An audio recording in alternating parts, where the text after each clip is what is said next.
Good afternoon, and thanks for tuning in to our session, Notice of Award Arrives, Now What? I'm Brian Clark, along with Roger Sorensen. We'll be presenting a number of post-award topics today from both the grants management perspective and program perspective. I am in grants management and will be the counterpart to the research administrators, while Roger is counterpart to PIs. So what do we have on the agenda? Roger. Thanks, Brian, and welcome everybody to our session. So I am Roger Sorensen. I'm a program official, but I'm also chief of the Integrative Neuroscience branch at the National Institute on Drug Abuse. And today, Brian and I are going to present on the topic of the notice of award. So you have received that wonderful news. That notice of award. You have a funded grant. Congratulations. Now, Brian and I are going to discuss some of the administrative requirements associated with receiving the notice of award.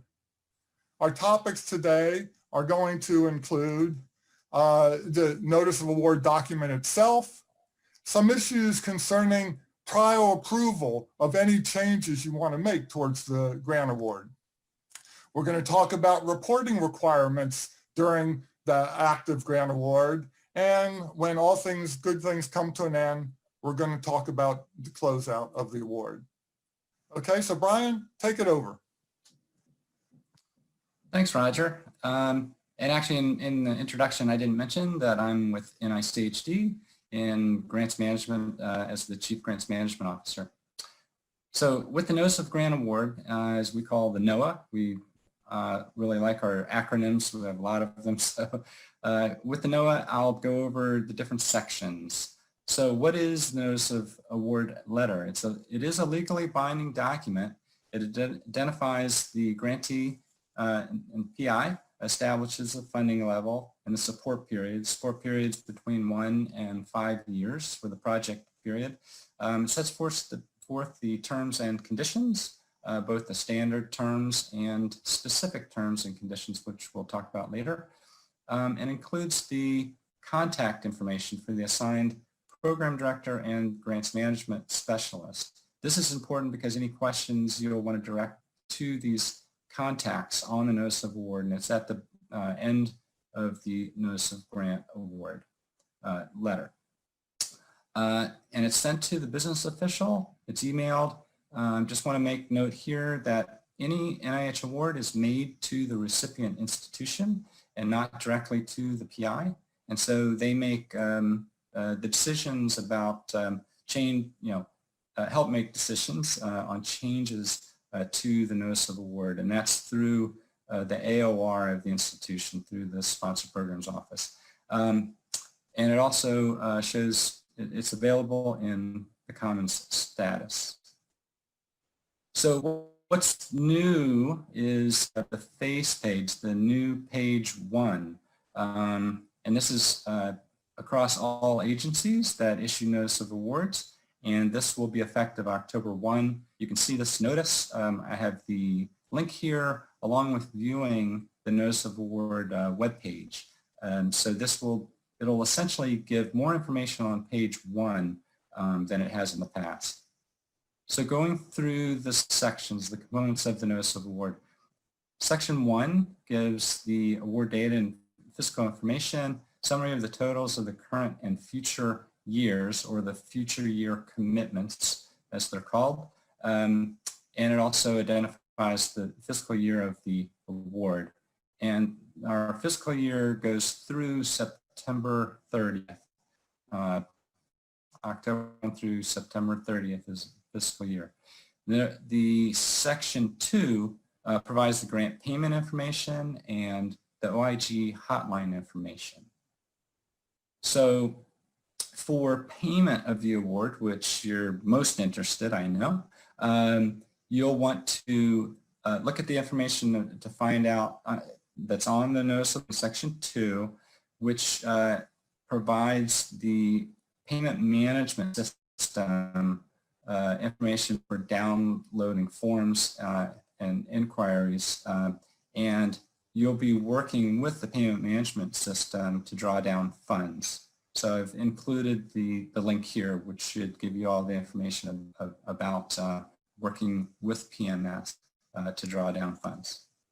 There's also hotline information for if unfortunately there's any fraud, waste, or abuse that needs to be reported, such as a whistleblower situation, that this is included. This is also available to the public, which can be used to report any such fraud, waste, or abuse.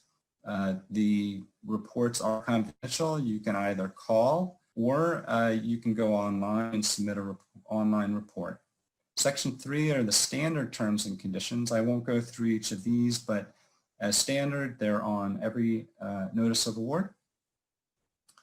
Next, there are specific terms and conditions. This I want to emphasize is very important to review because if your notice of award is revised, these terms will state what the revision is. For example, if you've asked for a change in organization, it will identify that that's what the revision is for, or change in PI, any other such revision. If it's a cooperative agreement, there will be specific terms for that. Restrictive terms, if, for instance, your IRB is due and we need to restrict the funds for human subjects until that our IRB has been viewed. Also, then it has the staff contact information, which I mentioned in a spreadsheet summary.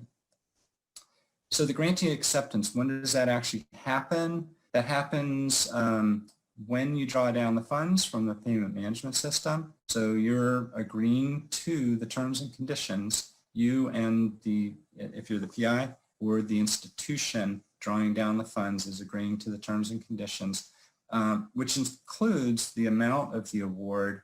You're acknowledging the fact that that amount is sufficient and appropriate for getting the project completed. You can request supplements. We'll talk about that later. But this is also included in the acceptance of the award, and that's in the first paragraph of the award letter. So prior approvals. Prior approvals are certain award actions that require approval ahead of time and of the grants management officer. This link will give you what's on this next slide, all of the prior approval requirements, everything that needs prior approval. There are some grant authorities that you have that you do not need prior approval. One example is the first no-cost extension. You can go in the Commons and provide that to yourself. All of these require prior approval. We're not going to cover all of them. There's 17 total. We're going to go over those that are in bold and in red. So in requesting a prior approval, you can go online to request a number of these. They're not all on the RA Commons. Here's a user guide. You can hit that if you would like to see if the prior approval you're requesting can be done online. Otherwise, most are still being done in writing, and this gives the requirements. Essentially, it needs to be countersigned by the AOR and signed by the PI in submitting the request. And it must be sent to the ICU's grants management specialist no later than 30 days before the proposed change. So now I'll turn it over to Roger to talk about one of the prior approvals, and that is status of PI. Take it away, Roger. So Brian and I thought we would highlight some of the common prior approval issues that we typically deal with. And the first one, as Brian said, is a change in the status of the PI. So if you must notify us if there is a change of 25% or greater change in effort of the PI or other key personnel on the project, you should notify us if the PI will be absent for longer than 90 days or more. The PI withdraws from the project, please let us know for any reason. And then you notify us if you have requests to change from a multi-PI to a single PI model, or conversely from a single PI to a multi-PI, or if there's a change in the makeup of the PIs or multi-PIs on the award. The issue with this is that we want to ensure that we maintain the leadership and the expertise on the project to keep it going during the active status of the award. Another typical request that we receive is a request to change the recipient organization. As Brian mentioned at the beginning, the award is made to the institution by and far for the majority of grant awards and not to the PI. So with a change in recipient organization and the PI wants to transfer the grant to a different institution, the current institution must relinquish the grant. They must provide a relinquishing statement, as well as final invention and final federal financial report, essentially closing out the grant from the institution. And the new institution will submit a transfer application for review. We will review the application. We will look for the progress to date on the project and what's going to be pursued during the remaining term of the grant. We're going to look for adequacy of new resources and the environment, the availability of the expertise to ensure that the project can continue, and any other potential problems in equipment or whatever that may be a kind of a barrier towards progress. We want to ensure that the project can continue at the new institution. A third issue is perhaps a request in the change of the scientific scope. What does that mean? By definition, we're saying change in scientific scope is a significant change in the specific aims or goals, the methodology, the approach, or other aspects of the project objectives, as reviewed and approved by study section peer review and by program staff. So by and large, all applications should remain within scientific scope for the duration of the project. Some examples of potential changes would be changes in specific aims, the use of animals or animal models or human subjects, the research emphasis or goals, wanting to include new technology, and the change in key personnel and expertise. And again, we're looking at this to ensure that the project can be pursued and continue moving forward, but as well, we can't just haphazardly approve of any type of change. We really want to keep applications within the scientific scope as much as possible. A lot of times, we want you to spend all the funds that are available for the project, but things occur, we understand, and you might not have spent all the funds. And so you want to request a carryover of the unobligated balance. So you will submit this for prior approval. And what we're looking for is a justification for the rationale of why the funds were not spent during the year and how they would be used in the following year. And again, we want the justification to be tied to the scientific aims and the goals of the research project. So you submitted to justify the financial need for maintaining and continued use of these unspent funds. We are expecting that the carryover funds be spent in the following year, if at all possible. As the example says, if we allow a carryover of $250,000 in year 10, we expect that money plus the award for year 11, both amounts to be spent as much as possible during the next year. Brian mentioned that no-cost extensions, the first no-cost extension may be approved without prior approval for up to 12 months. You submit this electronically through the ERA Commons account, and you will make sure that all certificates and assurances are updated as it would be with the active status of the grant. For a second or additional no-cost extensions, this requires prior approval. In that request, we're going to ask if there's any funds remaining that are available to continue the project. We're going to ask for that progress report. We're going to ask you for an explanation of why you couldn't finish and the rationale for continuing. And this is approval from both program and grants management. Lastly, I'll talk about adding additional funds after you receive your notice of award. One way you can do this is through submitting a competing revision. This used to be called competitive supplements. So this is an application that is peer reviewed in the same study section as the parent grant was reviewed. Competing revisions will expand the scientific scope. So here's the issue, is that now we are having this peer reviewed so we can change the scientific scope through an awarding of a competing revision to the parent grant. And again, it follows that you're expanding the scientific scientific scope and goals of the parent grant, as we talked about what scientific scope means. And you submit the application electronically. And we also have administrative supplements.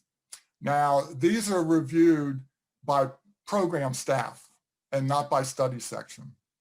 And it's a request for additional funds that would enhance the scientific scope or value of the parent grant. With the administrative supplement, we're staying within scientific scope, but we're enhancing the value.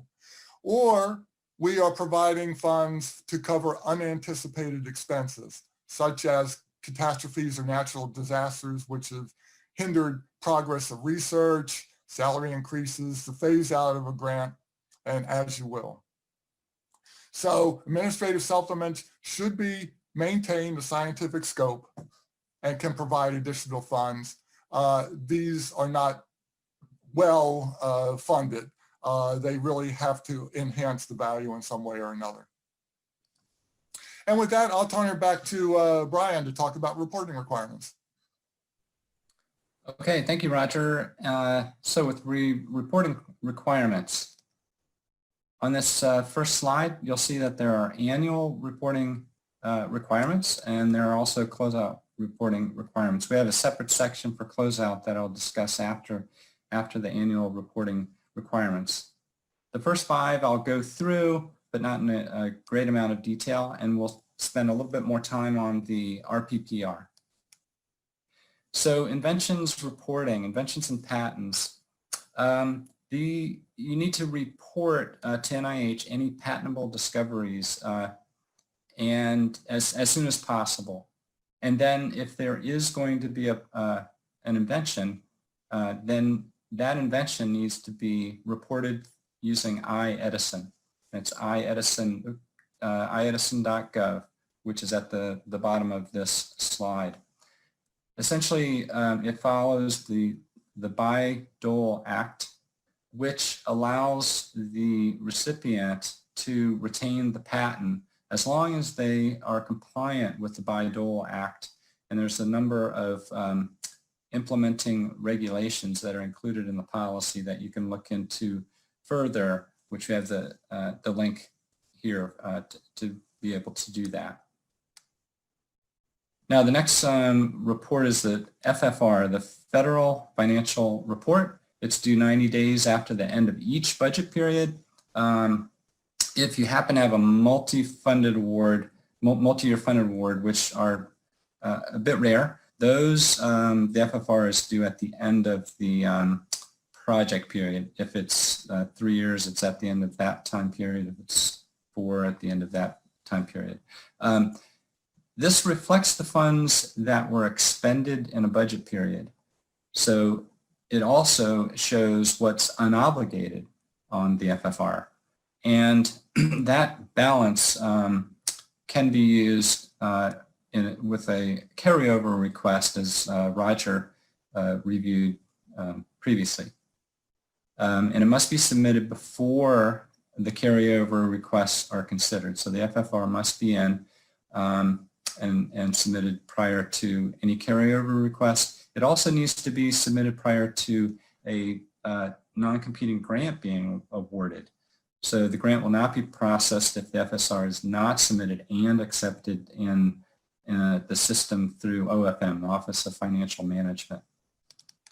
So next is another report, the FCTR, the Federal Cash Transaction Report.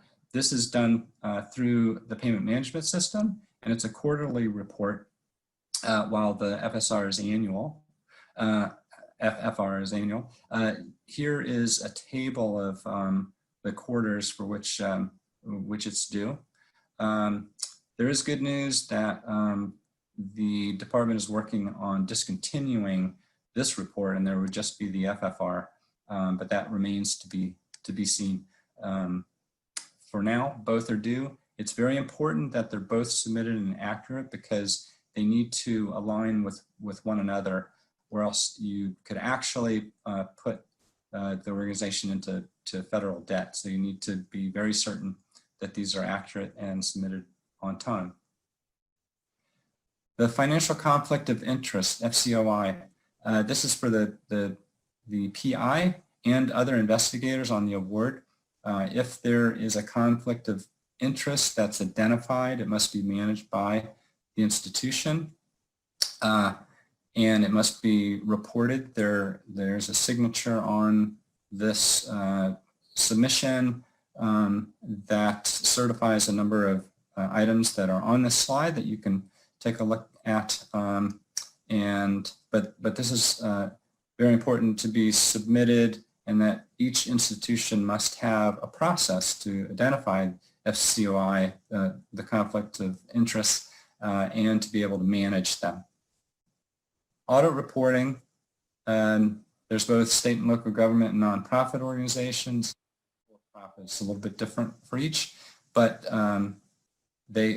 audits are required for any awards that are $750,000 or more. And there's more information on that for those who have awards at that level.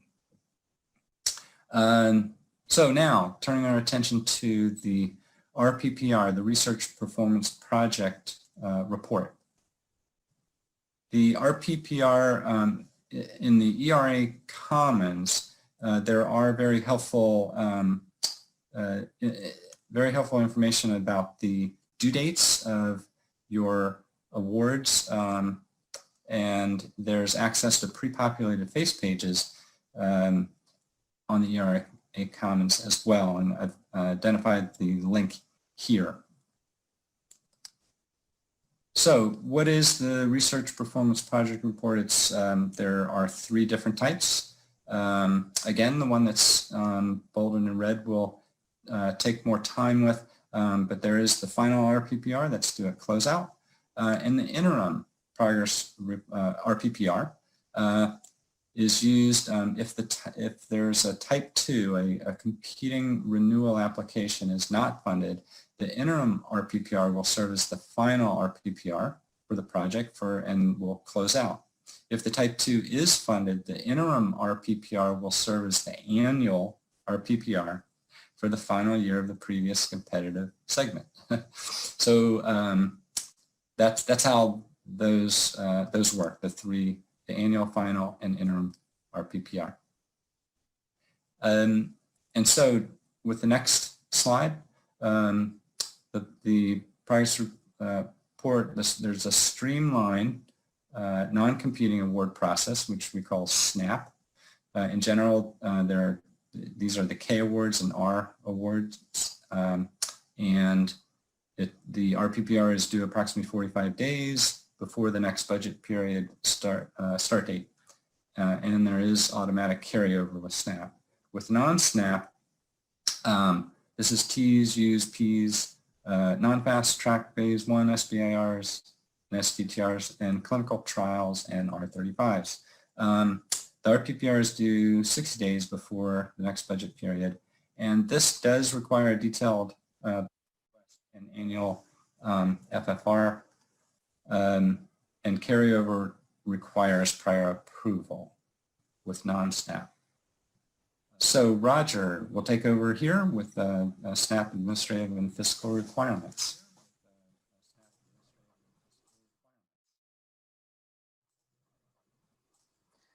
Thanks, Brian.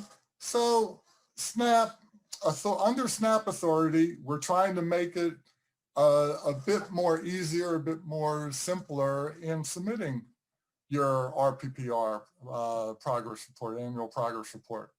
So as you can see, detailed budgets are not required for the RPPR. The federal financial reports are due at the end of the competitive segment. And there is automatic carryover of funds. However, it is very important that you address 3 specific questions. The first one is, please list any change in other support of the PI or key personnel. All right, we want to know about new grant awards. We want to know about grant awards that have ended. We don't need to know about pending awards. We are using this information to further check for scientific overlap in funded awards and whether the overlap would affect the conduct of the research grant itself, research project.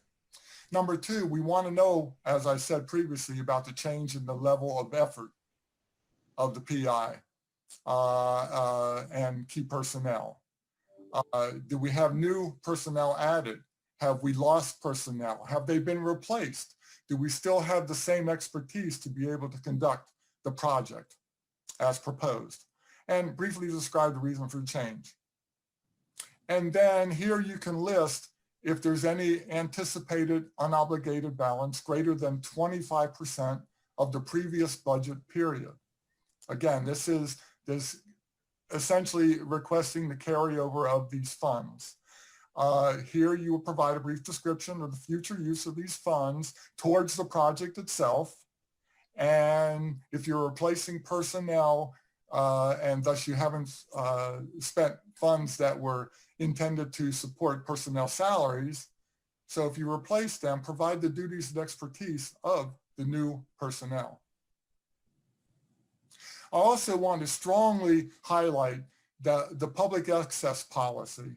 So the NIH public access policy says that you must submit or have submitted to PubMed Central an electronic version of manuscripts for publication.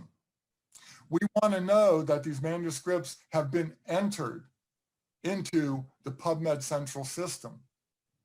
And so if you've submitted, we are going to check. If you cite applications, please ensure that it says that the applications are responsive to public access policy or in process. This is one thing that holds up issuing the award for the next budget period. So don't wait until the progress report is due. And I'll turn it back over to Brian to talk about non-SNAP RPPRs. Thank you, Roger. So with non-SNAP, this is it requires a categorical budget, a detailed budget, and justification. Unlike SNAP, it also requires an updated IRB and IACUC if that's appropriate. And you do still need to address any unobligated balance of greater than 25%. And this is the total costs are as the commitment base, whatever was committed for this year, the particular year. And also the annual FFR is also due. So what not to submit with the RPPR? So sometimes we will get requests in the RPPR that require prior approvals, like carryover or a request for a supplement or additional time. Sometimes, recipients will add that to their RPPR. Well, that's not allowable. We need these administrative actions to be addressed separately, as we reviewed previously for prior approvals and how that is done. And so to not submit it in the any RPPR, SNAP or non-SNAP. Now we'll talk about closeout. This is the final part of the grant cycle, and there are a number of, or three, things that are required, reporting that is required for closeout. And these must be submitted within 120 days of the project period end date. And that is the final federal FFR, federal financial report, the final invention statement certification, and the final RPPR is also due. And if after 180 days, if they're not submitted, the award enters what we call a unilateral closeout. This means that NIH can then close the award without these reports. So you really don't want to get into that situation because, for instance, with the federal financial report, we use the last drawdown of the award as the balance of the award. And so that may not be accurate if you haven't submitted the final federal financial report. So it's very important to do this within the time frame.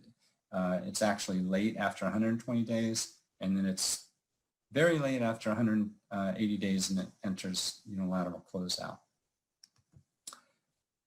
So the final federal financial report, it explains it in more detail.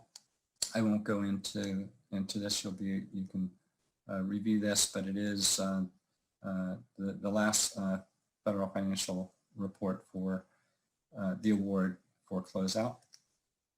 And the final invention and certification, I talked earlier about what the invention reporting is.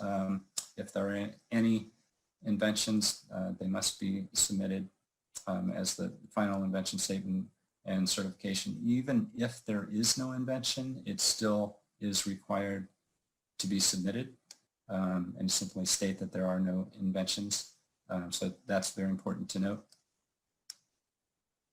And here are a few differences between the annual RPPR and the final RPPR. One for the final RPPR of note is the project outcomes. That's somewhat new to as compared to what's under the annual RPPR. And so Roger, if you want to.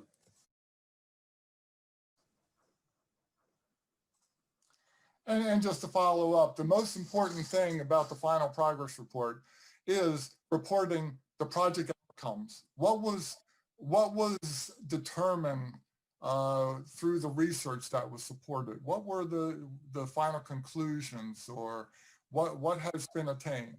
This is going to be publicly available information, which is analogous to the abstract of the application itself. So this is a summary of the outcomes. You have a limit on what you can do, but this is what we want you to do, is to write this in plain language for the general public so they can see exactly what you were able to accomplish through the support of your research project.